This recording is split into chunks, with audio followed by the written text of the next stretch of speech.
আসসালামু আলাইকুম, সবাই কেমন আছেন? আলহামদুলিল্লাহ ভালো আছি। তো আজকে আমরা পাবনা বনগ্রাম হাটে, আজকে আমাদের বনগ্রাম হাটে মানে পেঁয়াজের দর দাম কী রকম যাচ্ছে বা আমাদের কৃষক ভাইয়েরা কী রকম পরিমাণে পেঁয়াজ মানে বিক্রি করতেছে আর কি, এটা আপনাদেরকে সবাইকে জানিয়ে দেব।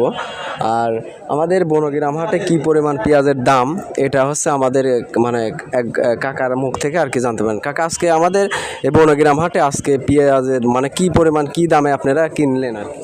4,041-42 হইলো মোটা, আর বেসন হইলো 45-46-47।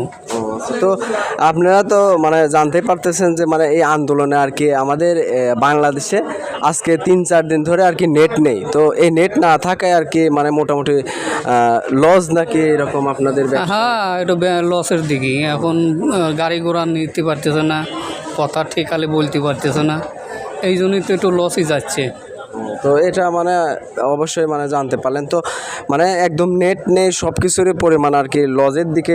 আর কারণ কি আমাদের একটু নেট তাড়াতাড়ি দরকার। আর এটা হচ্ছে তো বনগ্রাম হাট, তাই না? হ্যাঁ, এটা বনগ্রাম হাট। তো আপনার নাম কি? আমার নাম ফজ্জল। ও আচ্ছা, তো আপনি এখানে পেঁয়াজের ব্যবসা কতদিন ধরে মানে আর কি করতেছেন? আমি ঘরে আজ 25 বছর সর্দারি করি। আপনারা জানতেই পারলেন। তো এই পেঁয়াজের ব্যবসা 25 বছর ধরে মানে একদম অভিজ্ঞ আর কি পেঁয়াজের ব্যবসা করে। তো আপনারা তো জানতেই পারলেন। তো কাকা, ধন্যবাদ আমার মানে প্রশ্নের অ্যান্সার দেওয়ার জন্য।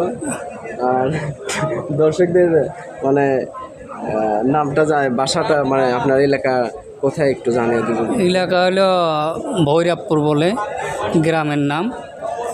আর এই জায়গা আমি চিনাখরা বনগাঁও, এই পেঁয়াজের কাজই করি। এটা হচ্ছে চিনাখরা বনগাঁও। তো আপনারা অবশ্যই জানতে পারলেন। তো আপনাদের এলাকায় বা আপনারা কোথা থেকে মানে আপনাদের পেঁয়াজের মানে আপনারা যেখান থেকে পেঁয়াজের সব কিছু কেনেন, সেখান থেকে কী রকম পরিমাণ দাম যাচ্ছে অবশ্যই আমাদের কমেন্টে আর কি জানিয়ে দেবেন। তাহলে আমরা বিষয়টা মানে বুঝতে পারবো। আমাদের বনগ্রাম বাজারে, আমাদের পাবনা বনগ্রাম মানে বাজারে কী পরিমাণ দাম যাচ্ছে আপনারা তো অবশ্যই জানতে পারলেন। তো